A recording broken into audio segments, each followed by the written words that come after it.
പ്രാർത്ഥിക്കുന്നു. വിവിധ സ്ഥലങ്ങളിൽ രാജ്യങ്ങളുമായിരുന്നു ദൈവവചനം കേൾക്കുന്ന എല്ലാ പ്രിയപ്പെട്ടവർ കർത്താവായ യേശുക്രിസ്തുവിന്റെ വലിയ നാമത്തിൽ എന്റെ സ്നേഹവന്ദനത്തെ അറിയിക്കുന്നു. അല്പസമയത്തെ ദൈവവചന ചിന്തയ്ക്കായി ഒരു ദൈവവചനം ഭാഗം വായിക്കുന്നു. 2 രാജാക്കന്മാർക്ക് എഴുതിയ പുസ്തകം 6-ാം അധ്യായം അതിന്റെ 17-ാമത്തെ വാക്യം. യഹോവേ, ഇവൻ കാണത്തക്കവണ്ണം ഇവന്റെ കണ്ണ് തുറക്കണമേ എന്ന് പറഞ്ഞ് യഹോവ ബാലിക്കാന്റെ കണ്ണ് തുറന്നു. എലിശയുടെ ചുറ്റും അഗ്നിമയമായ കുതിരകളും രഥങ്ങളും കൊണ്ട് മല നിറഞ്ഞിരിക്കുന്നത് അവൻ കണ്ടു. Praise the Lord. ഇത് എലിശയുടെ ഒരു പ്രാർത്ഥനയാണ്. അതിന്റെ ചരിത്ര പശ്ചാത്തലം നമ്മൾ വായിച്ച് മുന്നോട്ട് പോകാനായിട്ട് കൂടെ ആഗ്രഹിക്കുകയാണ്. നമ്മൾ ചിന്തിക്കുന്ന വചനം എന്ന് പറയുന്നത് എലിശയുടെ ചുറ്റും അഗ്നിമയമായ കുതിരകളും രഥങ്ങളും കൊണ്ട് മല നിറഞ്ഞിരിക്കുന്നത് അവൻ കണ്ടു. ഹല്ലേലൂയ. എലിശയുടെ ദാസൻ കണ്ടു എന്നുള്ളതാണ്. ഇവിടെ ഈ ദൈവവചനം വായിക്കുമ്പോൾ നമുക്ക് മനസ്സിലാക്കാൻ കഴിയുന്നത് ദൈവം തന്റെ ജനത്തെ കാത്തു സൂക്ഷിക്കുന്നതിലും, ഹല്ലേലൂയ, തന്റെ ജനങ്ങൾക്ക് വേണ്ടി പോരാടി യുദ്ധം ചെയ്യുന്നതിലും, ഹല്ലേലൂയ, ദൈവം പ്രയോഗിക്കുന്ന വഴികൾ വളരെ ആശ്ചര്യമേറിയ വഴികളാണ്. വളരെ വ്യത്യസ്തമായ വഴികളായിരിക്കും. ഒരു ദൈവപൈതലിനെതിരെ ശത്രു എത്ര പ്രബലനായി മാറിയാലും ദൈവം തന്റെ കരങ്ങൾ ഉപയോഗിക്കുന്ന ദൈവമക്കൾക്കെതിരെ ശത്രു എത്ര സന്നാഹങ്ങൾ ഒരുക്കിയാലും ദൈവം അവരെ വിടുവിച്ചു കൊണ്ടുവരുവാൻ വേണ്ടി പുതിയ പുതിയ വഴികൾ തെളിയിക്കുന്നത് വിശുദ്ധ വേദപുസ്തകത്തിൽ നമുക്ക് കാണാൻ കഴിയും. ഹല്ലേലൂയ. അപ്പം അത് വളരെ അതിശയം ഉളവാക്കുന്നവയായിരിക്കും. ഹല്ലേലൂയ. ഇവിടെ ദൈവം തന്റെ ദാസനെ കാത്തു സൂക്ഷിക്കുന്നതിന് വേണ്ടി എന്ന് പറഞ്ഞാൽ ദൈവം എലീശയെ കാത്തു സൂക്ഷിക്കുന്നതിന് വേണ്ടി അഗ്നിമയമായ കുതിരകളും രഥങ്ങളെയും കൊണ്ട്, ഹല്ലേലൂയ, നിറച്ചിരിക്കുക. ഇത് തന്നെ നമ്മൾ ദൈവം ചിന്തിക്കുമ്പോൾ ദൈവം നമ്മെ ഓരോരുത്തരെയും കാത്തു സൂക്ഷിക്കുന്നതിലും നമുക്കെതിരേക്ക് ശത്രുവിനോട് പോരാടുന്നതിലും ദൈവം വ്യത്യസ്തമായ വഴികൾ ഒരുക്കിയാണ് ദൈവം നമ്മെ ഇന്ന് വിടുവിക്കുന്നത്. എലീശയെ വിടുവിച്ച ദൈവം നമ്മെ വിടുവിക്കും. ഹല്ലേലൂയ. അതുകൊണ്ട് ആ സങ്കീർത്തന പുസ്തകമായി യഹോവയുടെ ദൂതൻ തന്റെ ഭക്തന്മാർക്ക് ചുറ്റും പാളയം ഇറങ്ങി അവരെ വിടുവിക്കുന്നു എന്ന് പറയുന്നത്. ഹല്ലേലൂയ. വീണ്ടെടുക്കപ്പെട്ട ദൈവജനത്തിന് എല്ലാ കാലഘട്ടത്തിലും ശത്രുക്കളുണ്ട്. ഹല്ലേലൂയ. കർത്താവായ യേശുക്രിസ്തുവിന്റെ കാലഘട്ടത്തിൽ തന്നെ യേശുവിനെതിരെ വലിയ കൂട്ടം ശത്രുക്കൾ പോരാടി നോക്കിയിട്ടും ഒരിക്കലും യേശുവിനെ ജയിക്കാൻ കഴിഞ്ഞില്ല. കാരണം യേശുക്രിസ്തുവിന്റെ പൂർണ്ണ സംരക്ഷണം പിതാവായ ദൈവത്തിലാണ്. പിതാവായി ദൈവം ഏൽപ്പിച്ച ദൗത്യങ്ങൾ പൂർത്തീകരിക്കാൻ വേണ്ടി യേശുക്രിസ്തു ഭൂമിയിലായിരിക്കുമ്പോൾ തനിക്കെതിരെ എഴുന്നേറ്റ സകല ശത്രു സൈന്യത്തെയും അതിലെ പോരാടി ജയിച്ച് അതിൽ മുന്നേറുവാൻ യേശുക്രിസ്തുവിന്റെ ദൗത്യം പൂർത്തീകരിക്കാൻ വേണ്ടി പിതാവ് തന്നോട് കൂടെ ഇരുന്നു. ഹല്ലേലൂയ. ഇവിടെ നമ്മളോടും ദൈവത്തിന്റെ ആത്മാവ് തന്നെ പറയുന്നത് തകർക്കാൻ ശ്രമിക്കുന്ന ശത്രുവിന്റെ മുമ്പിൽ ദൈവം നമുക്ക് പുതിയ മാർഗദർശനങ്ങളെ തരും. ഹല്ലേലൂയ. അപ്പൊ എന്താണ് സൈനിക രഹസ്യത്തെ എലീശ വെളിപ്പെടുത്തുക? എന്താണ് സൈനിക രഹസ്യത്തെ എലീശ വെളിപ്പെടുന്നു പറയുമ്പോൾ അരാമ്യ സൈന്യത്തിന്റെ രഹസ്യം എലീശ വെളിപ്പെടുത്തുക. അരാമ്യ സൈന്യത്തിന്റെ രഹസ്യത്തെ എലീശ വെളിപ്പെടുത്തുക. അപ്പം 2 രാജാക്കന്മാരുടെ പുസ്തകം 6-ാം അധ്യായം അതിന്റെ 8 തൊട്ട് 12 വരെ വാക്യങ്ങൾ വായിക്കുമ്പോഴാണ് നമുക്ക് മനസ്സിലാക്കാൻ കഴിയുന്നത്. ആ ഭാഗം വായിച്ചു പോവാം. അനന്തരം അരാം രാജാവിന് ഇസ്രായേലിനോട് യുദ്ധമുണ്ടായി. ഇന്നിന്ന സ്ഥലത്ത് പാളയം ഇറങ്ങണം എന്നിങ്ങനെ അവ തന്റെ ഭൃത്യന്മാരുമായി ആലോചന കഴിച്ചു. എന്നാൽ ദൈവപുരുഷൻ ഇസ്രായേൽ രാജാവിനോട് ഇന്ന സ്ഥലത്തു കൂടി കടക്കാതിരിക്കാൻ സൂക്ഷിക്കുക, അരാമ്യർ അല്ലെങ്കിൽ അവിടേക്ക് വരുന്നുണ്ട് എന്ന് പറയിച്ചു. പരാസൈന്യം ഇസ്രായേൽ രാജാവിനോട് യുദ്ധം ചെയ്യുവാൻ ഒരുങ്ങി സൈന്യത്തെ പാളയം ഇറക്കുവാനുള്ള എല്ലാ സംവിധാനങ്ങളും ഒരുക്കി കഴിഞ്ഞപ്പോൾ എന്ത് ചെയ്തു? ഇസ്രായേൽ രാജാവിനോട് ദൈവപുരുഷൻ എലീശ പറഞ്ഞു, നീ ആ വഴി കടക്കരുത്, അവിടെ നിനക്കെതിരെ അരാമ്യ സൈന്യം പാളയം ഇറങ്ങിയിരിക്കുന്നു. ഹല്ലേലൂയ. അപ്പൊ ദൈവപുരുഷൻ പറഞ്ഞും പ്രബോധിപ്പിച്ചും ഇരുന്ന സ്ഥലത്തേക്ക് ഇസ്രായേൽ രാജാവ് ആളയച്ചു. അങ്ങനെ അവൻ 1 പ്രാവശ്യമല്ല 2 പ്രാവശ്യമല്ല തന്നെത്താൻ രക്ഷിച്ചത്. ഇത് ഹേതുവായി അരാം രാജാവിന്റെ മനസ്സ് ഏറ്റവും കലങ്ങി. ഇത് കേട്ടപ്പോ എന്ത് ചെയ്തു? അരാം രാജാവിന്റെ മനസ്സ് ഏറ്റവും കലങ്ങി. അവൻ ഭൃത്യന്മാരെ വിളിച്ച് അവരോട്, നമ്മുടെ കൂട്ടത്തിൽ ഇസ്രായേൽ രാജാവിന്റെ പക്ഷക്കാരൻ ആരെന്ന്, ഹല്ലേലൂയ, നിങ്ങൾ പറഞ്ഞു തരികയില്ലോ എന്ന് ചോദിച്ചു. അരാം രാജാവിന്റെ സകല രഹസ്യങ്ങളും ഇസ്രായേൽ രാജാവ് അറിയുന്നു. അരാം രാജാവിന് ഒരു സംശയം. അരാമ്യ രാജാവിന് ആരാണ് നമ്മുടെ കൂട്ടത്തിൽ ഇസ്രായേലിന്റെ പക്ഷം നിൽക്കുന്നത്, അവരെക്കുറിച്ച് നിങ്ങൾ എന്നോട് പറയുകയില്ലേ എന്ന് അരാമ്യ സൈന്യത്തോട് അരാമ്യ രാജാവ് ചോദിക്കുക. ഹല്ലേലൂയ. അപ്പൊ അവന്റെ ഭൃത്യന്മാരിൽ ഒരുത്തൻ ആരാണ്? അരാമ്യ രാജാവിന്റെ ഭൃത്യന്മാരിൽ ഒരുത്തൻ പറയുകയാണ്, ഹല്ലേലൂയ, യജമാനായ രാജാവേ, കാര്യം അങ്ങനെയല്ല. അരാമ്യ രാജാവിന്റെ ഭൃത്യനാണ് പറയുന്നത്, ശ്രദ്ധിക്കണം. യജമാനായ രാജാവേ, കാര്യം അങ്ങനല്ല. നീ ശയനഗൃഹത്തിൽ സംസാരിക്കുന്ന വാക്കുകൾ ഇസ്രായേലിലെ പ്രവാചകൻ അറിയുന്നു. കണ്ടോ? ഹല്ലേലൂയ. നീ ശയനഗൃഹത്തിൽ സംസാരിക്കുന്ന, അരാമ്യ രാജാവിന്റെ ശയനഗൃഹത്തിൽ സംസാരിക്കുന്ന വാക്കുകൾ പോലും ദൈവപുരുഷനായിരിക്കുന്ന ഏലീശ ഇസ്രായേൽ രാജാവിനെ അറിയിക്കുന്നു എന്ന് പറഞ്ഞു. കണ്ടോ? നോർക്കി ദൈവത്തിന്റെ പ്രവൃത്തി അത്ര വലുതാണ്. ഇസ്രായേൽ രാജാവിനെതിരെ അരാമ്യ സൈന്യം പാളയമിറങ്ങി ഇസ്രായേൽ ജനത്തെയും ഇസ്രായേൽ രാജാവിനെ തകർക്കുവാൻ ശ്രമിക്കുമ്പോൾ എന്താണ്? ദൈവം തന്റെ ദാസനായിരിക്കുന്ന, ദൈവം തെരഞ്ഞെടുക്കുന്ന ഏലീശയിലൂടെ, ദൈവപുരുഷനായിരിക്കുന്ന ഏലീശയിലൂടെ ആ രഹസ്യത്തെ ഇസ്രായേൽ രാജാവിനെ അറിയിക്കുക. അതവർക്ക് മനസ്സിലായി. ഹല്ലേലൂയ. അപ്പൊ ഇസ്രായേൽ രാജാവിനെ അറിയിക്കുന്നു എന്ന് പറഞ്ഞ്, നിങ്ങൾ ചെന്ന് അവൻ എവിടെ ഇരിക്കുന്നു എന്ന് നോക്കുവിൻ, ഞാൻ ആളയച്ച് അവനെ പിടിപ്പിക്കുമെന്ന് അവൻ കൽപ്പിച്ചു. ഹല്ലേലൂയ. ഇത് കേട്ടന്നെ അരാമ്യ രാജാവ്, നിങ്ങൾ ആളയച്ച് ദൈവപുരുഷനായിരിക്കുന്ന ഏലീശ എവിടെ ഇരിക്കുന്നു എന്ന് നിങ്ങൾ നോക്ക, ഞാൻ ആളയച്ചവനെ പിടിപ്പിക്കും. ഹല്ലേലൂയ. അവൻ ദോതാനിലുണ്ടെന്ന് അവന് അറിവ് കിട്ടി. ഹല്ലേലൂയ. അവൻ അവിടേക്ക് ശക്തിയുള്ള സൈന്യത്തെ കുതിരകളും രഥങ്ങളുമായി അയച്ചു. അവൻ രാത്രിയിൽ ചെന്ന് പട്ടണം വളഞ്ഞു. അപ്പൊ അരാമ്യ സൈന്യത്തിന് ഏലീശയെ പിടിക്കണം. അരാമ്യ രാജാവ് ശക്തിയുള്ള കുതിരകളെയും രഥങ്ങളെയും ഭടന്മാരെയും കൂടെ അയച്ചു. അവർ രാത്രിയിൽ ചെന്ന് പട്ടണം വളഞ്ഞു. ദൈവപുരുഷന്റെ ബാല്യക്കാരൻ രാവിലെ എഴുന്നേറ്റ് പുറത്തിറങ്ങിയപ്പോൾ ഒരു സൈന്യം കുതിരകളും രഥങ്ങളുമായി പട്ടണം വളഞ്ഞിരിക്കുന്നത് കണ്ടു. ബാല്യക്കാരൻ അവനോട്, അയ്യോ യജമാനനെ, നാം എന്തു ചെയ്യും? അപ്പം അലിസ്തോത്രം, ഏലീശയുടെ ബാല്യക്കാരൻ രാവിലെ എഴുന്നേറ്റ് പുറത്തിറങ്ങി നോക്കിയപ്പോൾ ആ രഥങ്ങളും കുതിരകൾ കൊണ്ട്, സൈന്യം കൊണ്ട് നിറഞ്ഞിരിക്കുന്ന ഒരു കാഴ്ചയാണ്. അപ്പോൾ ഏലീശയുടെ ദാസന് ഭയം. അവൻ വന്നു ചോദിക്കുക, ഏലീശയുടെ യജമാനെ, നമ്മൾ എന്ത് ചെയ്യും? ഹല്ലേലൂയ. അതിനവൻ പേടിക്കേണ്ട, നമ്മോട് കൂടെയുള്ളവൻ അവരോട് കൂടെയുള്ളവരെക്കാൾ അധികം എന്ന് പറഞ്ഞു. ഹല്ലേലൂയ. അപ്പൊ ഏലീശയുടെ ദാസന്റെ ആ മനോവിഷമത്തിൽ, ആ സങ്കടത്തിൽ, ആ ഭയത്തിൽ ഏലീശ അവനെ പറഞ്ഞ് ബലപ്പെടുത്തുകയാണ്. നീ പേടിക്കണ്ടെന്ന്, നമ്മോട് കൂടെയുള്ളവൻ അവരോട് കൂടെയുള്ളവരെക്കാൾ വലിയവനാണ്. പ്രൈസ്. പുതിയ നിയമത്തിൽ അപ്പോസ്തലനായ യോഹന്നാനും പറയുന്നുണ്ട്. 1 യോഹന്നാൻ ലേഖനം 4-7 വരുമ്പോൾ കാണുന്നുണ്ട്, നിങ്ങളിലുള്ളവൻ ലോകത്തിലുള്ളവനേക്കാൾ വലിയവനാണ്. അപ്പം പഴയ നിയമം നമ്മൾ വായിക്കുമ്പോൾ ഏലീശയും പറയുന്നത് നമ്മോട് കൂടെയുള്ളവൻ, ഹല്ലേലൂയ, നമ്മോട് കൂടെയുള്ളവൻ അവരോട് കൂടെയുള്ളവനേക്കാൾ, ഹല്ലേലൂയ, ഉള്ളവർക്ക് അധികം എന്ന് പറഞ്ഞു. പുതിയ നിയമത്തിൽ നമ്മോട് കൂടെയുള്ളവൻ ലോകത്തിലുള്ളവനേക്കാൾ വലിയവനാണ്. എന്നെ കേൾക്കുന്ന പരിശ്രമനാളി, ഈ ലോകത്തിന്റെ ആമിലെ ശത്രുക്കളെ കണ്ട് നീ ഭയപ്പെട്ടു പോകരുത്. ദൈവജനത്തെയും ദൈവമക്കളെയും സുവിശേഷത്തെ ഇല്ലായ്മ ചെയ്യുവാൻ ശ്രമിക്കുന്ന ശത്രു സൈന്യത്തിനെതിരെ ദൈവം പ്രവർത്തിക്കും. പ്രൈസ്. ഈ ഭൂമിയിൽ സുവിശേഷം ശക്തമായി വ്യാപിക്കണം. പാപത്തിൽ നിറയപ്പെട്ട് കിടക്കുന്ന, ശാപത്തിൽ നിറയപ്പെട്ട് കിടക്കുന്ന, അന്ധകാരത്തിന്റെ ഊരുകളിൽ വീണ് കിടക്കുന്ന, പൈശാചിക ബന്ധനങ്ങൾ, പൈശാചിക ശക്തിയിൽ, സാത്താനി ആരാധന മുഴുകിക്കിടക്കുന്ന സകല ജനങ്ങൾ മാനസാന്തരപ്പെട്ട് നിത്യജീവൻ പ്രാപിക്കണമെന്ന്, ദൈവരാജ്യത്തിന്റെ അവകാശികളായി മാറണം. ദൈവമക്കളുടെ അവകാശം സ്വർഗത്തിലാണെന്ന് അവർ തിരിച്ചറിയണം. യേശുക്രിസ്തു മാത്രമാണ് ഏക രക്ഷിതാവെന്ന് തിരിച്ചറിയുവാൻ യേശുക്രിസ്തു തന്റെ ദാസിദാസന്മാരെ കേരളത്തിൽ, ഭാരതത്തിൽ, ലോകമെമ്പാടും അയച്ചുകൊണ്ടിരിക്കുമ്പോൾ, സ്തോത്രം, അവർക്കെതിരെ വലിയ സൈന്യം എഴുന്നേക്കാം, ശത്രു സൈന്യം എഴുന്നേക്കും. ഏലീശയ്ക്കെതിരെ അരാമ്യ സൈന്യം എഴുന്നേറ്റതുപോലെ പുതിയ നിയമസഭയ്ക്കും അങ്ങനെയുള്ള ശത്രു സൈന്യം എഴുന്നേക്കാം. അവിടെ നമ്മൾ ഏലീശയെ പോലെ ചങ്കൂറ്റത്തോടെ കൂടി പറയണം, അവൻ നമ്മോട് കൂടെയുള്ളവൻ അവരെക്കാൾ വലിയവനാകുന്നു, അവരോട് കൂടെയുള്ളവരെക്കാൾ വലിയതാണ്.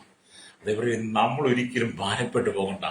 സുവിശേഷം എന്ന ദൗത്യം ദൈവം നിന്നെ ഏൽപ്പിച്ചിട്ടുണ്ടെങ്കിൽ, സുവിശേഷം എന്ന ദൗത്യത്തിന് വേണ്ടി ദൈവം നിന്നെ വിളിച്ച് വേർതിരിച്ചിട്ടുണ്ടെങ്കിൽ, ഈ ലോകം നിനക്ക് എത്ര പ്രതികൂലമായി മാറിയാലും, സാത്താൻ എത്ര വലിയ ശത്രു സൈന്യമായി നിനക്ക് നേരെ വന്നാലും, അല്ലെങ്കിൽ നിന്റെ കുടുംബത്തിന് നേരെ വന്നാലും, നിന്റെ തലമുറയ്ക്ക് നേരെ വന്നാലും, ദൈവം നിന്നെ വിവിധ നിലകളിലൂടെ ആമെ കാത്ത് രക്ഷിക്കും, രക്തം ചെയ്യും.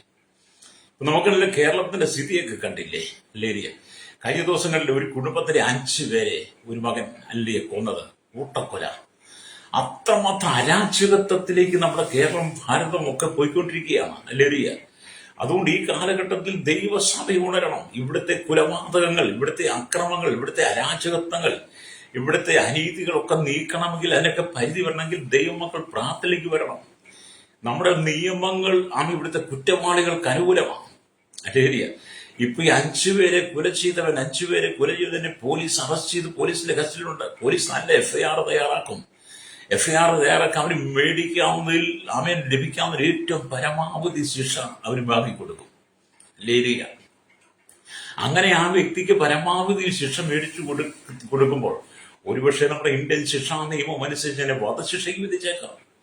പക്ഷെ ആ മനുഷ്യൻ മരിച്ചതുകൊണ്ട്, ആ മനുഷ്യനെ വധശിക്ഷയ്ക്ക് വിധിച്ചതുകൊണ്ട് ഈ മരിച്ചുപോയ കുടുംബങ്ങൾക്ക് ആശ്വാസമില്ല. ചോരയ്ക്ക് ചോര, കണ്ണിന് കണ്ണ്, പല്ലിന് പല്ല് എന്ന് പറഞ്ഞ പോലെ ഒരു പ്രതികാരം വന്നതുകൊണ്ട് മരിച്ച കുടുംബത്തിന് എന്ത് ആശ്വാസം കിട്ടി? അല്ല ഈ വ്യക്തിയെയും അവൻ ജീവപര്യന്തം ശിക്ഷിക്കപ്പെട്ട് ജയിലിൽ കിടന്നാൽ, ജയിലിനകത്ത് സുഖലോലുപമായ ഭക്ഷണം കഴിച്ച് നല്ല ജീവിതം നയിച്ച് നല്ല ജോലിയൊക്കെ ചെയ്ത് കാശൊക്കെ ഉണ്ടാക്കി തുടങ്ങുമ്പോൾ അവൻ ചെയ്ത തെറ്റിനെ കുറിച്ചുള്ള ആ പശ്ചാത്തലം മറന്നു. കുറച്ച് കാലങ്ങൾ കഴിയുമ്പോൾ അവന് പരോള് കിട്ടും. പരോള് കിട്ടിക്കഴിയുമ്പോൾ അവൻ നാട്ടിൽ വന്ന് വീണ്ടും വിലസുവാൻ തുടങ്ങും. അവൻ ചെയ്ത തെറ്റിനെ കുറിച്ച് ഒരിക്കലും അനുതാപമില്ല. അപ്പൊ നമ്മുടെ ശിക്ഷാ നിയമങ്ങളൊക്കെ കുറ്റവാളികൾക്ക് അനുകൂലമാണ്. എന്നാൽ ഞാൻ പറയുന്നത് കുറ്റവാളികളെ അവരെ വധശിക്ഷയ്ക്ക് വിധിക്കണമെന്നല്ല ഞാൻ പറഞ്ഞത്. അവൻ ആജീവനാന്തകാലം ജയിലറയ്ക്കകത്ത് കിടന്ന് അവൻ ചെയ്തു പോയ തെറ്റുകളെ കുറിച്ച് അനുദപിച്ച് പശ്ചാത്തപിച്ച് മാനസാന്തരത്തിലേക്ക് മടങ്ങി വരണം. അതുകൊണ്ട് നമ്മുടെ നിയമങ്ങൾക്ക് മാറ്റം വരണം. അവനെ പരോളിൽ വിട്ട് അവന് പുറത്തിറങ്ങി അവൻ സുഖലോലുപമായി വിലസി നടക്കുന്നത് കാണുമ്പോൾ അല്ലേരിയ അത് അത്ര ആശ്ചര്യമുള്ള കാര്യമൊന്നുമല്ല. നമ്മുടെ ഈ കേരളത്തിൽ, ഇന്ത്യയിലേക്ക് നിയമങ്ങളാണ്. നിങ്ങൾ വിദേശ രാജ്യങ്ങളെ കണ്ടുപിടിക്കണം. കുറ്റം ചെയ്തവനെ പരമാവധി ശിക്ഷ കൊടുത്ത് ശിക്ഷിച്ചവൻ പുറലോകം കാണാൻ കഴിയാതെ അവിടുത്തെ നിയമങ്ങൾ, കോടതികൾ അവനെ അല്ലേരിയ ശിക്ഷിക്കുന്നത് നമ്മൾ കണ്ടിട്ടില്ലേ? അതുകൊണ്ട് എന്നെ കേൾക്കുന്ന പ്രശ്നത്തിലേക്ക് ഞാൻ പറയട്ടെ, ദൈവ മക്കൾ ഈ നാളുകളിൽ ഉണരേണ്ട സമയമാണ്. ദൈവമക്കൾ ഉണർന്ന കേരളത്തിൽ, ഭാരതത്തിൽ നടക്കുന്ന രാജ്യത്വങ്ങൾ ഇതിൽ നാം കണ്ണടച്ചിരിക്കരുത്, നാം മയങ്ങിപ്പോകരുത്. നാം ഉണർന്ന് പ്രാർത്ഥിക്കണം. നമുക്ക് പ്രാർത്ഥിക്കുവാനാണ് ദൈവം നമ്മെ വിളിച്ചിരിക്കുന്നത്. നമ്മൾ പ്രാർത്ഥനയിലേക്ക് വരണം. ഇന്നത്തെ കാലഘട്ടത്തിൽ ദൈവസഭകൾക്കകത്ത് പ്രാർത്ഥന നഷ്ടപ്പെട്ടുപോയി. ദൈവദാസന്മാർക്ക് പ്രാർത്ഥന നഷ്ടപ്പെട്ടുപോയി. പ്രാർത്ഥനയുടെ കൂട്ടായ്മ, പ്രാർത്ഥനയുടെ മീറ്റിംഗ് പലരും വിളിക്കുന്നുണ്ട്. പക്ഷെ അതെല്ലാം പ്രസംഗ പ്രാർത്ഥനയായി മാറുകയാണ്. പ്രാർത്ഥിക്കുന്നില്ല കേട്ടോ. അല്ലേ, പ്രാർത്ഥന നഷ്ടപ്പെട്ടു പോയി. പ്രാർത്ഥിക്കുന്ന ദൈവജനത്തെ എഴുന്നേൽപ്പിക്കണം. പ്രാർത്ഥിക്കുന്ന ദൈവസഭ ഉണ്ടാകണം. എന്നെ കേൾക്കുന്ന പ്രിയ സ്നേഹിത, ലോകം മുഴുവൻ എതിരായി മാറുമ്പോൾ, എതിരാളികൾ കൊണ്ട് നിറയുമ്പോൾ, ശത്രു സൈന്യം എഴുന്നേൽക്കുമ്പോൾ, അല്ലെങ്കിൽ ശത്രു പ്രബലനായി മാറുമ്പോൾ ഞാനും നിങ്ങളും മയങ്ങി പോകരുത്. എഴുന്നേറ്റ് പ്രാർത്ഥിക്കണം കേരളത്തിന്റെ സമാധാനത്തിനായി. കഴിഞ്ഞ കാലങ്ങളിൽ നിങ്ങൾ ചിന്തിച്ചു നോക്കേണ്ട എത്രയെത്ര കുലപാതകങ്ങൾ, നീചമായ ക്രൂരകൃത്യങ്ങൾ, അക്രമങ്ങൾ, അതിക്രമങ്ങൾ, പീഡനങ്ങൾ, എന്നുവേണ്ട എന്തെല്ലാം നീചമായ പ്രവർത്തികളാണ്. പട്ടാപ്പകലൊരു കൊച്ചു പിച്ചാത്തി കൊണ്ട് ബാങ്കിൽ കയറി ബാങ്ക് മാനേജരെ പേടിപ്പിച്ച് ലക്ഷങ്ങൾ തട്ടിയെടുത്ത കരാളന്മാർ, കിരാതന്മാർ ഒക്കെ വസിക്കുന്നതാണ് നമ്മുടെ കേരളം. എന്നവിടെ തൃശ്ശൂർ ജില്ലയില് ചാലക്കുടിയിൽ അല്ലേ ലഡ്വിയ. ഇങ്ങനെയൊക്കെയാണ് നമ്മുടെ കേരളത്തിന്റെ സ്ഥിതികൾ. ലഡ്വിയ ഞാൻ ഈ കാര്യം നിങ്ങളെ ഓർപ്പിച്ചു എന്ന് മാത്രം. നമ്മുടെ ചിന്ത വേറെയാണ് അല്ലേ. അപ്പൊ നമ്മളിവിടെ ഉണരണം. ഞാൻ പറഞ്ഞതിനെ കാരണം സുവിശേഷവുമായി ഞാനും നിങ്ങൾ എഴുന്നേറ്റ് ദേശത്തിന്റെ നാനാ ഭാഗത്തും മുക്കിലും മൂലയിൽ നിന്ന് സുവിശേഷം വിളിച്ചു പറയുവാൻ നമ്മൾ സന്നദ്ധനായി മാറണം. രാത്രിയുടെ സമയങ്ങളിൽ മുഴക്കാലം അടക്കിയിരുന്ന് പ്രാർത്ഥിക്കണം. എന്തിന്? കേരളത്തിന്റെ സമാധാനത്തിന്, ഭരണാധിപന്മാരുടെ മാനസാന്തരത്തിന്, ഹല്ലേലൂയ. സകല ജനത്തിന്റെ വിടുതലിന് വേണ്ടി നാം പ്രാർത്ഥിക്കണം. സുവിശേഷം ലോകത്തോട് വിളിച്ചു പറഞ്ഞ് മനസ്സിന് മാനസാന്തരം ഉണ്ടാകണം. മനുഷ്യന് മാനസാന്തരം ഉണ്ടാകത്തക്ക നിലയിൽ അവനെ ഉപദേശിക്കണം. അങ്ങനെ ഉപദേശിക്കാൻ തരുമ്പോൾ നമുക്കിതിൽ ശത്രു എഴുന്നേക്കാം. അല്ലെ, അത് പറയാൻ വേണ്ടിയിട്ടാണ് ഞാൻ ഇതൊക്കെ പറഞ്ഞത്. സുവിശേഷവുമായി കേരളത്തിന്റെ മുക്കിനും മൂലയിലും ചെല്ലുമ്പോൾ ഒരു കൂട്ടം ആളുകൾ, സുവിശേഷത്തെ എതിർക്കുന്ന, സുവിശേഷത്തിനെതിരെ നിൽക്കുന്ന വ്യക്തികൾ, അവർക്കെതിരെ കമ്പും കുഴിയുമായിട്ടൊക്കെ വരാം. അവിടെ നിങ്ങൾ ഭയപ്പെട്ടു പോകരുത്. ഏലിശയുടെ ദാസൻ അരാം സൈന്യത്തെ ഭയപ്പെട്ടപ്പോൾ ഏലിശ പറഞ്ഞു, അല്ലൊരു അതിന് അവൻ പേടിക്കേണ്ട, നമ്മോട് കൂടെയുള്ളവൻ അവരോട് കൂടെയുള്ളവരെക്കാൾ അധികമെന്ന് പറഞ്ഞ് ഏലിശ പ്രാർത്ഥിക്കുവാൻ തുടങ്ങി. അതേ സ്നേഹിത, നമ്മോട് കൂടെയുള്ളവൻ ലോകത്തിലുള്ളവനേക്കാൾ വലിയവൻ. അതുകൊണ്ട് നാം പ്രാർത്ഥിച്ചു തുടങ്ങുമ്പോൾ ഈ അക്രമങ്ങൾ മാറിപ്പോകും. എത്രയെത്ര പീഡനങ്ങളാണ് അക്രമങ്ങളാണ് അരങ്ങേറിക്കൊണ്ടിരിക്കുന്നത്. ഹല്ലേലൂയ. അപ്പൊ ഇവിടെ ഏലിശ പറയാണ്, അതിന് അവൻ പേടിക്കേണ്ട, നമ്മോട് കൂടെയുള്ളവൻ അവരോട് കൂടെയുള്ളവരെക്കാൾ അധികമെന്ന് പറഞ്ഞ് പിന്നെ ഏലിശ പ്രാർത്ഥിച്ചു, യഹോവേ ഇവൻ കാണത്തക്കവണ്ണം ഇവന്റെ കണ്ണ് തുറക്കണമേ എന്ന് പറഞ്ഞു. എലിശ പ്രാർത്ഥിക്കുക, യഹോവേ എന്റെ ബാലിക്കാരൻ, എന്റെ ശിഷ്യൻ, എന്റെ ദാസൻ കാണത്തക്കവണ്ണം ഇവന്റെ കണ്ണ് തുറക്കണമേ എന്ന് പറഞ്ഞ് എലിശ പ്രാർത്ഥിക്കുക. ഈ കാലഘട്ടത്തിൽ ദൈവമക്കൾ പ്രാർത്ഥിക്കുന്ന ദൈവമക്കൾ അങ്ങനെ പ്രാർത്ഥിക്കണം.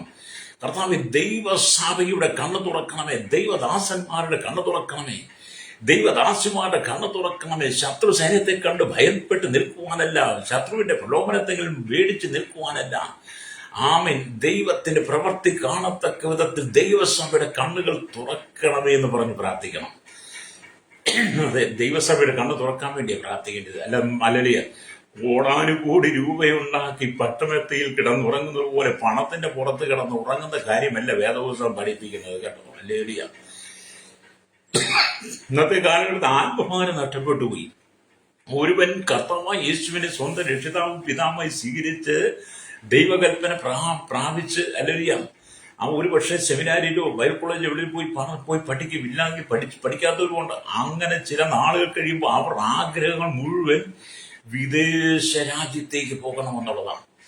അമേരിക്കൻ രാജ്യങ്ങളിലേക്ക്, പാശ്ചാത്യ രാജ്യങ്ങളിലേക്ക്, യൂറോപ്യൻ രാജ്യങ്ങളിലേക്ക്, ഓസ്ട്രേലിയൻ രാജ്യങ്ങളിലേക്ക്, ഏഷ്യൻ രാജ്യങ്ങളിലേക്ക് പോകണം. അപ്പോഴത്തേക്ക് ആരെങ്കിലുമൊക്കെ പരിചയക്കാരും ബന്ധങ്ങളും ഒക്കെ പുറത്ത് നമുക്ക് ഉണ്ടാകുന്നേ. പിന്നെ നമ്മുടെ ലക്ഷ്യം ഒരു വിസ എങ്ങനെയും ഉണ്ടാക്കണം. എങ്ങനെയെങ്കിലും പുറത്ത് പോകണം. 10 ചില്ലിക്കാശ് ഉണ്ടാക്കണം, 10 പുത്തൻ ഉണ്ടാക്കണം. ദൈവം വിളിച്ചതും നമ്മുടെ ശുശ്രൂഷയുമായിട്ട് എത്ര വ്യത്യസ്തമാണ്. നമ്മുടെ വിളിയും തെരഞ്ഞെടുപ്പും മറന്നുപോയി. നമ്മുടെ ദർശനം മുഴുവൻ പണത്തിന്മേലും വിദേശത്തേക്കുമായി പോയി. ആത്മഭാരം നമുക്ക് നഷ്ടപ്പെട്ടു. ഇന്ന് ഏലിശയെ പോലെയുള്ള ദൈവം തെരഞ്ഞെടുത്ത ദൈവത്തിന്റെ പുരുഷൻ, ദൈവത്തിന്റെ പ്രവാചകന്മാർക്ക് പണപ്പെരുപ്പത്തിലും പണത്തിലുമല്ലായിരുന്നു ആഗ്രഹം. ഏലിശ ഒരിക്കലും പണമോഹിയായിരുന്നില്ല. അല്ലെങ്കിൽ ഇസ്രായേൽ രാജാവിനും ഇസ്രായേൽ ജനത്തിനു നേരെ അരാം സൈന്യം വരുന്നത് കാണുന്നത് അവൻ പ്രാർത്ഥനയാൽ തിരിച്ചറിഞ്ഞ് അതിൽ ഇസ്രായേൽ ജനത്തെ രക്ഷിക്കാൻ വേണ്ടി ദൈവസന്നിധിയിൽ ഇടിഞ്ഞു നിൽക്കുന്ന പ്രവാചകനായിരുന്നു അല്ലെങ്കിൽ ഏലിശ എന്ന് പറയുന്നത്. എന്നെ കേൾക്കുന്നവർ ഞാൻ ആരെയും കുറ്റപ്പെടുത്തി. ഞാൻ കഴിഞ്ഞ ഇടയ്ക്ക് സ്തോത്രം പല ആളുകളുമായിട്ട് സംസാരിച്ചപ്പോൾ പലരും എന്നോട് പറഞ്ഞു, പാസ് വിദേശത്തേക്ക് ഒന്ന് പോകാന്ന് പറഞ്ഞു. അപ്പൊ ഞാൻ പറഞ്ഞത് സമയമായിട്ടില്ല. അവർ പറയുന്നത്, പാസ് ഞങ്ങൾ ചില മീറ്റിങ്ങുകളൊക്കെ സംഘടിപ്പിച്ചു തരാം, അല്ലേരിയ, പാസ് വിസയും ടിക്കറ്റും ഒക്കെ എടുത്താൽ മതി. വിസയും ടിക്കറ്റും എടുക്കാൻ പൈസ എനിക്കുണ്ടായിരുന്നെങ്കിൽ പിന്നെ ഞാൻ ഇവരോട് പറയുമോ? വിസയും ടിക്കറ്റും എടുക്കാൻ പൈസ ഉണ്ടെങ്കിൽ പിന്നെ ഞാൻ ഇവരോട് ചോദിക്കുമോ നിങ്ങൾ എന്നെ ഒന്ന് കൊണ്ടുപോകാമെന്ന്? എനിക്ക് വിസയും ടിക്കറ്റും എടുക്കാൻ പൈസ എന്ന് തരുന്നോ, അല്ലെങ്കിൽ എനിക്ക് ആ നിയോഗം എന്ന് കിട്ടുന്നോ, അല്ലെങ്കിൽ കേരളത്തിലെ ശുശ്രൂഷയല്ല നിനക്ക് വരുന്നത്, വിദേശത്ത് നീ പോയി 10 പുത്തൻ ഉണ്ടാക്കാനൊക്കെ ദൈവം എന്തെങ്കിലും പറയുവാണെങ്കിൽ അന്ന് പോകും. അതും വിദേശത്ത് പോയി 10 പുത്തൻ ഉണ്ടാക്കാൻ ദൈവം പറയത്തില്ല, കേട്ടോ. വിദേശത്ത് പോയാൽ ആത്മാക്കളെ കുറിച്ച് ഭാരമായിരിക്കണം. അപ്പൊ ഞാൻ അവരോട് പറഞ്ഞു, ഞാൻ ഇപ്പോൾ ഇങ്ങോട്ടും പോരുന്നില്ല, അതിനുള്ള സാഹചര്യങ്ങളല്ല എന്റേത്, അല്ലേരിയ. അപ്പൊ അദ്ദേഹം പറഞ്ഞു പ്രാർത്ഥിക്കാൻ. ഞാൻ പറഞ്ഞു പ്രാർത്ഥിക്കാൻ. എന്നെ ദൈവം ഏൽപ്പിച്ചിരിക്കുന്ന നശിച്ചുകൊണ്ടിരിക്കുന്ന തലമുറയ്ക്ക് വേണ്ടി ദൈവത്തിന്റെ ഇടിവിൽ നിന്ന് പ്രാർത്ഥിക്കുക എന്നുള്ളതാണ്.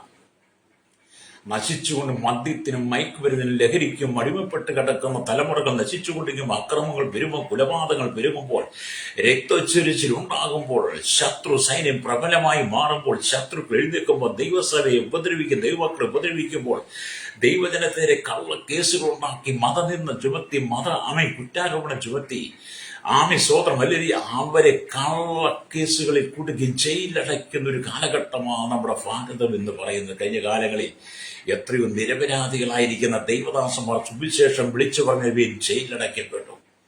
ഇപ്പോഴും എത്രയോ പേർ ജയിലിൽ ജാമ്യമില്ലാതെ കിടക്കുന്നു. അവരെ ഓർത്ത് പ്രാർത്ഥിക്കുക എന്നുള്ളതാണ്. അവരെ ഓർത്ത് നമ്മൾ ദൈവത്തിൽ നിൽക്കണം. അരാമ്യ സൈന്യം സാജനത്തിന് നേരെ എഴുന്നേറ്റതുപോലെ കേരളത്തിൽ, ഭാരതത്തിൽ, ലോക രാജ്യങ്ങളിൽ ദൈവസഭയ്ക്കും ദൈവമക്കൾക്കും നേരെ ശത്രു സൈന്യം എഴുന്നേൽക്കുമ്പോൾ എന്നെ കേൾക്കുന്ന ദൈവസഭയോട് പറയട്ടെ, ദൈവമക്കളോട് പറയട്ടെ, നിന്റെ പാണത്തിന്റെ ആർത്തി വിട്ട്, ദിവ്യാഗ്രഹം വിട്ട് നീ ദൈവസ്ഥലേക്ക് മടങ്ങി വന്ന് ഏലിശയെ പോലെ പ്രാർത്ഥിക്കുക. ഹല്ലേലൂയ. ദൈവത്തിന്റെ വിടുതൽ കാണാൻ കഴിയും. ഹല്ലേലൂയ. നമ്മുടെ ദൈവം അത്ഭുത മന്ത്രിയാണ്. Praise the Lord. അതുകൊണ്ട് നാം സുവിശേഷത്തിൽ വളരെ ശ്രദ്ധ കൊടുക്കണം. സുവിശേഷത്തിന് പ്രാധാന്യം കൊടുക്കണം. കർത്താവായ യേശുക്രിസ്തു നമ്മെ ഏൽപ്പിച്ച സുവിശേഷത്തിന് പ്രാധാന്യം കൊടുക്കണം. ഈ ഭൂമി നശിക്കുന്ന പാപികളെ കുറിച്ച് നമുക്ക് ഉത്തരവാദിത്വം ഉണ്ടായിരിക്കണം.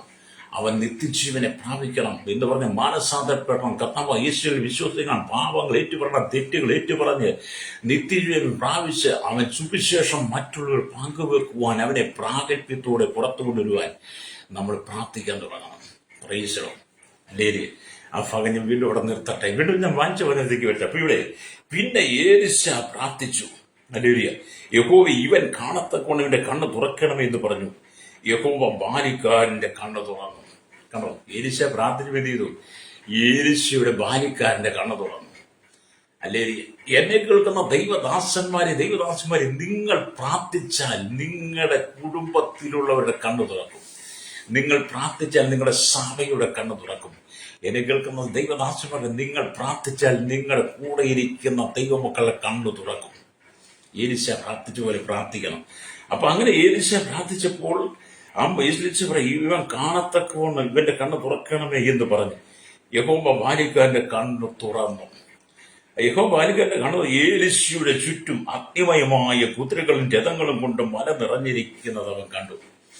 ഏലിശയുടെ ഒറ്റ പ്രാർത്ഥനയ്ക്ക് ഏലിശയുടെ ബാലികാരന്റെ കണ്ണ് ദൈവം അങ്ങ് തുറന്നു. കണ്ണ് തുറന്നു കഴിഞ്ഞപ്പോൾ അവൻ കണ്ണ് തുറന്ന് കണ്ട കാഴ്ച ഏലിശയ്ക്ക് ചുറ്റും അഗ്നിമയമായ അഗ്നിമയമായ കുതിരകളും അല്ലെങ്കിൽ രഥങ്ങളും കൊണ്ട് മല നിറഞ്ഞിരിക്കുന്നതാണ് കണ്ടത്. അപ്പം ബാലികാരന് മനസ്സിലായി. ഹല്ലേലൂയ. നമ്മോട് കൂടെയുള്ളവൻ അവരോട് കൂടെയുള്ളവനേക്കാൾ വലുതാണെന്ന് പറഞ്ഞ ഏലിശയുടെ വാക്കുകൾ ശിഷ്യൻ വിശ്വസിച്ചു. അതേ സ്നേഹിത, നമ്മൾ പ്രാർത്ഥിച്ചാൽ ഇത് തന്നെ ദൈവം ഇന്നും ചെയ്യും. അല്ലേ? നമ്മൾ പ്രാർത്ഥിക്കണം. പ്രാർത്ഥിക്കാതെ ഇരുന്നിട്ട് കാര്യമില്ല. അല്ലേ? നാം പ്രാർത്ഥിക്കാതിരുന്നാൽ ദൈവത്തോട് പാപം ചെയ്യുന്നുവെന്ന ശമൂവേലിന്റെ പുസ്തകമൊക്കെ വായിച്ച് നമുക്ക് കാണാൻ കഴിയും. നാം പ്രാർത്ഥിക്കാതിരിക്കുമ്പോൾ ദൈവത്തോട് പാപം ചെയ്യുക.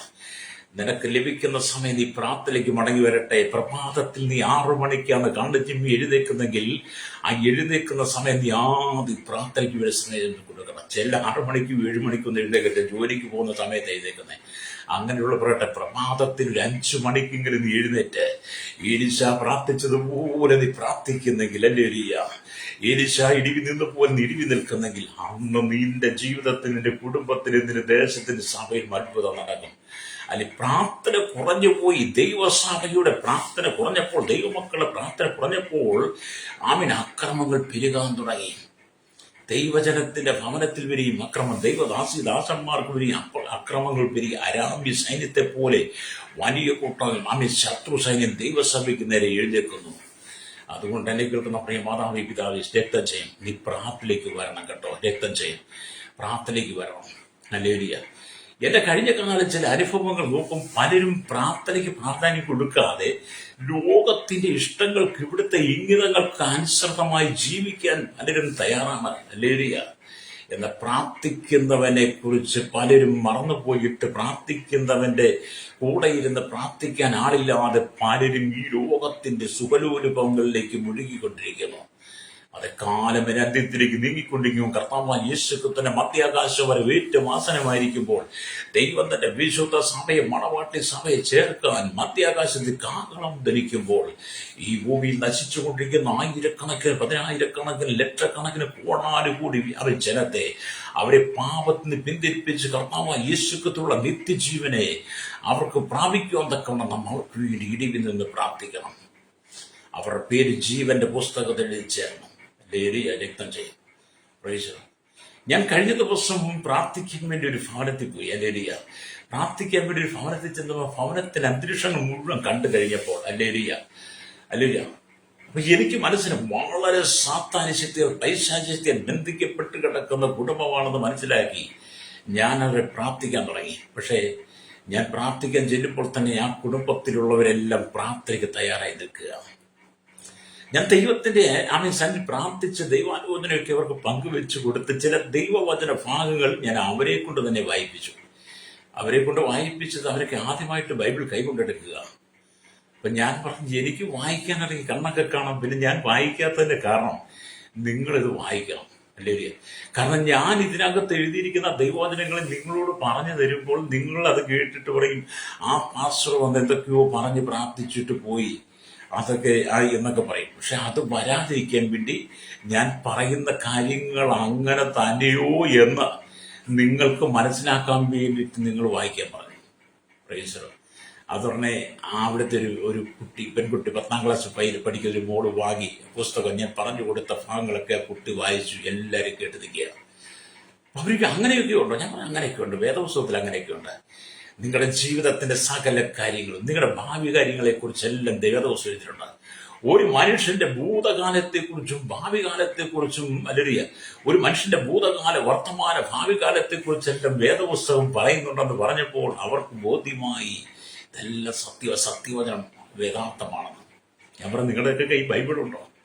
ഞങ്ങളുടെ വീട്ടിൽ നീലച്ചട്ടയുള്ള ബൈബിൾ ഉണ്ടെന്ന് പറഞ്ഞു. അല്ലെങ്കിലും ഇപ്പോഴും അങ്ങനെയാണല്ലോ പറയുന്നത്. ഞാൻ പറഞ്ഞത് ന്യൂ ടെസ്റ്റ്മെന്റ് പുതിയ നിയമമാണ്. അല്ലേ? നിങ്ങൾ പുതിയ നിയമം പഴയ നിയമം കൊണ്ട് അടങ്ങിയിരിക്കുന്ന വിശുദ്ധ തിരുവെഴുത്ത്, പൂർണ്ണ സുവിശേഷം, അല്ലെ പൂർണ്ണ ബൈബിൾ നിങ്ങൾ വാങ്ങി വായിക്കണം.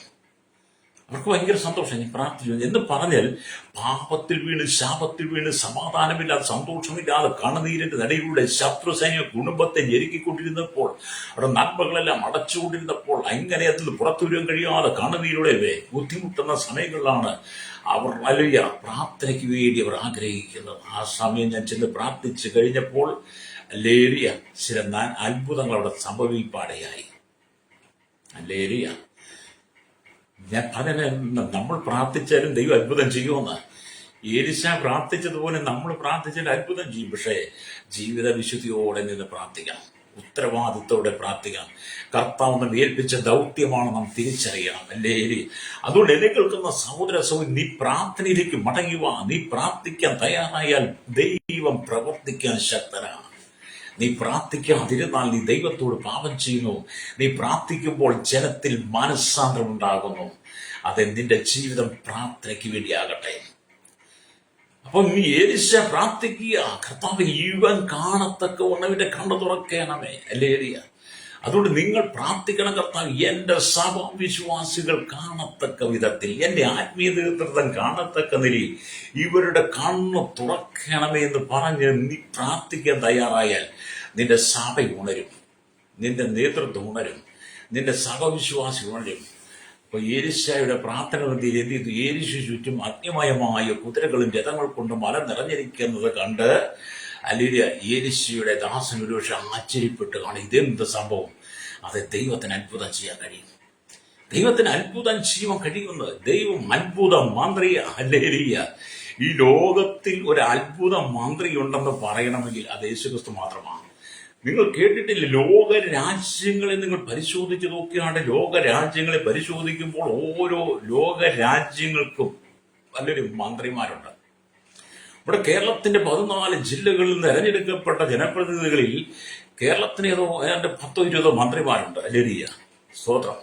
കേരളത്തിന് 10-20 മന്ത്രിമാരുണ്ട്. ഇതിനകത്ത് ഏതെങ്കിലും ഒരു അത്ഭുത മന്ത്രി നിങ്ങൾക്ക് കാണിക്കാൻ പറ്റുമോ? അത്ഭുത മന്ത്രി കേരളത്തിൽ ഇനി ഉണ്ടായിട്ടില്ല, ഇനിയോട്ട് ഉണ്ടാകത്തുമില്ല. അത് നമ്മുടെ ഭാരതത്തിൽ ഒരു അത്ഭുത മന്ത്രി ഉണ്ടാകത്തില്ല, ലോകരാജ്യങ്ങളിൽ അത്ഭുത മന്ത്രി ഉണ്ടാകത്തില്ല. അല്ലേരിയ അങ്ങനെ ഒരു അത്ഭുത മന്ത്രി ഇവിടെ ഇല്ലാത്തപ്പോഴാണ് നമ്മുടെ വിശുദ്ധ തിരുവെഴുത്ത് പറഞ്ഞത് നമ്മുടെ ദൈവം അത്ഭുത മന്ത്രിയാണ്. അല്ലേ? നമ്മുടെ ദൈവം അത്ഭുത മന്ത്രി എന്ന് പറഞ്ഞിരിക്കുന്ന ഭാഗം വായിക്കണമെങ്കിൽ യെശയ്യാ പ്രവാചകന്റെ പുസ്തകം 9-ാം അധ്യായം 6-ാം വാക്യത്തിലേക്ക് വരണം. നമുക്കൊരു ശിശു ജനിച്ചിരിക്കുന്നു, നമുക്കൊരു മകൻ നൽകപ്പെട്ടിരിക്കുന്നു, ആധിപത്യം അവന്റെ തോളിലേക്കും, അവൻ അത്ഭുത മന്ത്രി, വീരനാം ദൈവം, നിത്യപിതാവ്, സമാധാന പ്രഭു എന്ന് വിളിക്കപ്പെടുമെന്നൊക്കെ. അപ്പൊ നമ്മുടെ അത്ഭുത മന്ത്രിയെ കുറിച്ച് പറഞ്ഞിരിക്കുന്നത് യഥാർത്ഥത്തിൽ അത്ഭുത മന്ത്രി യേശു കർത്താവാണ്. അത് എന്നെ കേൾക്കുന്ന മാതാവേ, പിതാവേ, നീ പ്രാർത്ഥിച്ചാൽ നിനക്ക് വേണ്ടി അത്ഭുതം ചെയ്യുന്ന ഒരു ദൈവമുണ്ട്. നീ പ്രാർത്ഥിച്ചാൽ നിന്റെ ചുറ്റും നിൽക്കുന്ന ജനത്തിന് കണ്ണു തുറക്കുന്ന ഒരു ദൈവമുണ്ട്. അതുകൊണ്ട് 118-ാം സങ്കീർത്തനം വലിയ 19-ാം വാക്യം പറയുന്ന പോലെ നിന്റെ ന്യായപ്രമാണത്തിലെ അത്ഭുതങ്ങളെ കാണേണ്ടതിന് എന്റെ കണ്ണ് തുറക്കണമെന്ന് സങ്കീർത്തനക്കാരൻ പറയുന്നത് പോലെ നീ ആത്മഭാരത്തോടെ ദൈവത്തിൽ വന്നിരുന്ന് ന്യായപ്രമാണത്തിലെ അത്ഭുതങ്ങളെ കാണുവാൻ ഈ ജനത്തിന്റെ കണ്ണ് തുറക്കണമേ. കേരളത്തിലെ 3.25 കോടി ജനത്തിന്റെ കണ്ണ് തുറക്കണമേ. ഭരണാധികാരികളുടെ കണ്ണ് തുറക്കണമേ.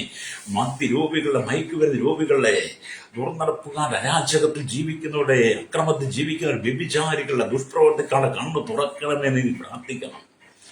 ഇന്ത്യയിലെ ജനത്തിന്റെ കണ്ണ് തുറക്കുവാൻ, തീവ്രവാദികളെ, ഭീകരവാദികളെ, വർഗീയവാദികളെ കണ്ണ് തുറക്കുവാൻ, സുവിശേഷത്തിനെതിരെ ആയുധമെടുത്ത് പോരാടുന്ന, സുവിശേഷത്തെ കരിനിയമങ്ങൾ കൊണ്ടുവരുന്ന, സുവിശേഷകന്മാരെ ജയിലിൽ കൊണ്ടുവരുന്ന ഭരണ സംവിധാനങ്ങളുടെ കണ്ണ് തുറക്കാൻ വേണ്ടി നീ പ്രാർത്ഥിക്കണം. ഹല്ലേലൂയ. ലോകരാജ്യങ്ങൾ ക്രൈസ്തവ സമൂഹത്തെ കൊന്നൊടുക്കുന്ന തീവ്രവാദികളെ കണ്ണു തുറക്കാൻ വേണ്ടി നീ പ്രാർത്ഥിക്കണം. ഹല്ലേലൂയ. നിന്നെ ഏൽപ്പിച്ച ദൗത്യതാ. ഹല്ലേലൂയ. പ്രാർത്ഥനയ്ക്ക് മടങ്ങി വാ. ദൈവസഭ പ്രാർത്ഥനയ്ക്ക് മടങ്ങി വാ. ദൈവദാസന്മാർ പ്രാർത്ഥനയ്ക്ക് മടങ്ങി വാ. നിന്റെ കണ്ണു ചുറ്റും മാമെ നോക്ക്, നിന്റെ കുടുംബത്തിന് ചുറ്റും നോക്ക്. നീ പ്രഭാതത്തിൽ എഴുന്നേറ്റ് കണ്ണു തുറന്ന് നോക്ക്. നിന്റെ ചുറ്റും നശിച്ചുകൊണ്ടിരിക്കുന്ന എത്രയോ ജനങ്ങൾ. ഹല്ലേലൂയ. കഴിഞ്ഞ ദിവസം എൻ്റെ മോള് അലരി എന്നെ വിളിച്ചിട്ട് പറയാ, കോളേജിൽ 2 പേര് ആത്മഹത്യക്ക് ശ്രമിച്ചു. ഞാൻ എന്താണ്? പെൺകുട്ടിക്ക് ഡിപ്രഷൻ, ആൺകുട്ടി പ്രേമനിരാശ. അവൻ ബ്ലേഡ് കൊണ്ട് അവന്റെ ശരീരം മുഴുവൻ കീറി. കണ്ടോ എത്ര കഷ്ടതയാ. കഴിഞ്ഞ ദിവസം നിങ്ങൾ കണ്ടില്ലേ കുന്നംകുളത്ത് നടന്നൊരു സംഭവം? മല്ലേരിയ സന്ധ്യാസമയത്ത് ഒരു കടയിലേക്ക് ചെന്നിട്ട് ഒരുത്തൻ പണം ആവശ്യപ്പെട്ടു. മല്ലേരിയ പണം കിട്ടാതെ വന്നു കഴിഞ്ഞപ്പോഴത്തേനും ചെന്നവൻ എന്ത് ചെയ്തു? കടക്കാരന്റെ ശരീരം മുഴുവൻ ബ്ലേഡ് കൊണ്ട് വരഞ്ഞു. അല്ലേ? എത്ര അരാജകത്വമാണ് ഇവിടെ നിറയപ്പെട്ടുകൊണ്ട്, എത്ര ധാർമ്മികമാണ് നിറയപ്പെട്ടത്. ക്രൂരന്മാരായിരിക്കുന്ന മനുഷ്യൻ എഴുന്നേറ്റുകൊണ്ടിരിക്കുന്നു, ക്രൂര സ്വഭാവത്തോടെ നിൽക്കുന്നു. അതിന്റെ നടുവിൽ നീ ഉണരണം കേട്ടോ. ആമേൻ. ഇവിടെ ജാതിക്കല്ല, മതത്തിനല്ല പ്രശസ്തി. ജാതി മതം നോക്കാതെ, ജാതി പറയാതെ, ജാതി മതം നോക്കാതെ, വർണ്ണം നോക്കാതെ, നിറം നോക്കാതെ, സ്തോത്രം, നശിക്കുന്ന തലമുറയ്ക്ക് വേണ്ടി കണ്ണുനീരോടെ പ്രാർത്ഥിക്കണം. വേരിശയെ പോലെ വിസാചനത്തിനെതിരെ, ഇസ്രായേൽ രാജാവിന് നേരെ എടുക്കുന്ന സകല തീരുമാനങ്ങൾ, അരാശന എടുക്കുന്ന സകല തീരുമാനങ്ങളും ഇസ്രായേൽ രാജാവിന് അറിയിപ്പ് കൊടുക്കുക എലിശ. അല്ലേ? അപ്പൊ അരാമ്യ രാജാവിന് സംശയം, ആരാണ് നമ്മുടെ പക്ഷത്ത് നിന്ന് ഇസ്രായേലിന്റെ പക്ഷത്തുള്ളവൻ? അവനെ കുറിച്ച് എനിക്ക് അറിവ് തരികയില്ലയോ? അല്ലേ? അപ്പോൾ അരാമ്യ രാജാവിന്റെ ഭൃത്യന്മാർ ഒരുത്തം പറയുക, നീ ശയനഗൃഹത്തിൽ സംസാരിക്കുന്നത് ഇസ്രായേൽ രാജാവ് അറിയുന്നു എന്ന് പറഞ്ഞ ദൈവം ഒരു പ്രവാചകനെ എഴുന്നേൽപ്പിച്ച് നടത്തുന്നുണ്ട്, ഏലിശയെ. ഹല്ലേലൂയ. അതുകൊണ്ട് ഇന്ന് പകൽ നിന്നെ ഏലിശയുടെ ശുശ്രൂഷ ദൈവം ഏൽപ്പിച്ചാൽ നിനക്ക് ദൈവസന്നിധി വിശുദ്ധിയോടെ നിൽക്കാൻ കഴിയുമോ? നീ ഒരു ഏലിശയെ പോലെ പ്രാർത്ഥിക്കണമെന്ന് ദൈവത്തിന്റെ ആത്മാവി പ്രഭാതത്തിൽ നിന്നോട് ശക്തമായി ദൂത് പറയുകയാണ്. ഹല്ലേലൂയ. സ്തോത്രം. ഇന്ന് പകൽ എന്നെ കേൾക്കുന്ന മാതാവേ, പിതാവേ, നീ ഉറങ്ങിപ്പോകരുത്, നീ മയങ്ങിപ്പോകരുത്.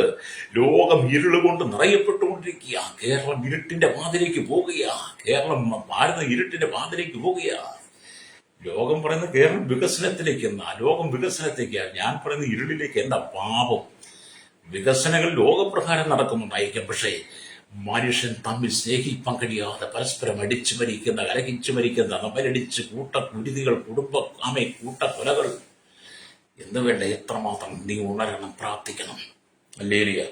ഇവിടെ ഉണ്ട് അരാസൈന്യവും ഹല്ലേലൂയ, സ്വർഗീയ സൈന്യവും. ഹല്ലേലൂയ.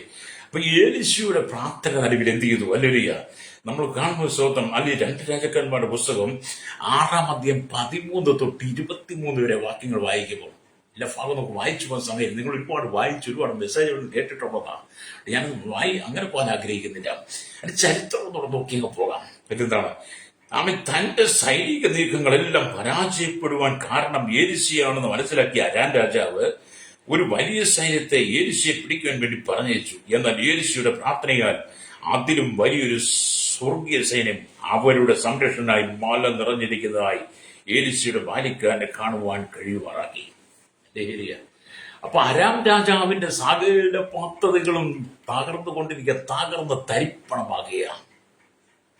അത് മനസ്സിലാക്കി അരാം രാജാവ് ഏലിശയെ പിടിക്കാൻ വേണ്ടിയിട്ട്, ഏലിശയെ തകർക്കാൻ വേണ്ടിയിട്ട് അരാം രാജാവ് വലിയ പദ്ധതികൾ ആവിഷ്കരിച്ചപ്പോൾ അതിന്റെ നടുവിൽ ഏലിശ ഇടിവിന്നത് പ്രാർത്ഥിച്ചപ്പോൾ എന്ത് ചെയ്തു?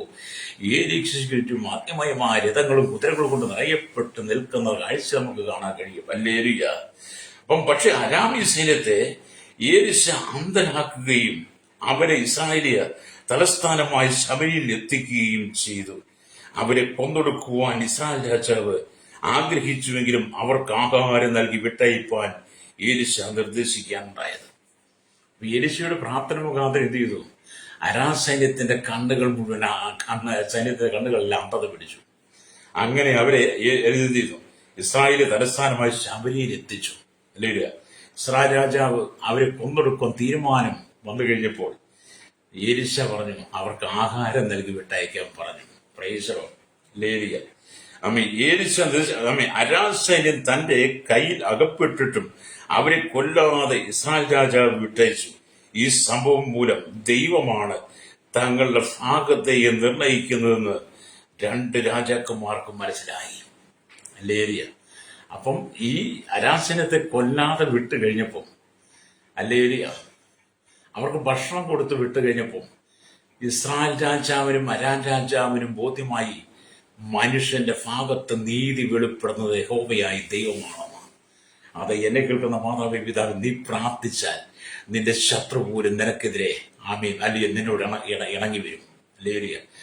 ശത്രുവിന്റെ നേർക്കും നമുക്ക് വേണ്ടി പ്രവർത്തിക്കുന്ന ദൈവമായി ശത്രുവിനെ മിത്രമാക്കുവാൻ ദൈവത്തിന് കഴിയുമെന്ന്. അത് നീ ഇന്ന് പകൽ പ്രാർത്ഥിച്ചു തുടങ്ങണം. ഇന്ന് പകൽ നീ പ്രാർത്ഥിച്ചു തുടങ്ങുമ്പോൾ ദൈവം നിനക്ക് വേണ്ടി അത്ഭുതം ചെയ്യും. ഹല്ലേലൂയ. ദൈവം നിനക്ക് വേണ്ടി പ്രവർത്തിക്കുക തന്നെ ചെയ്യും.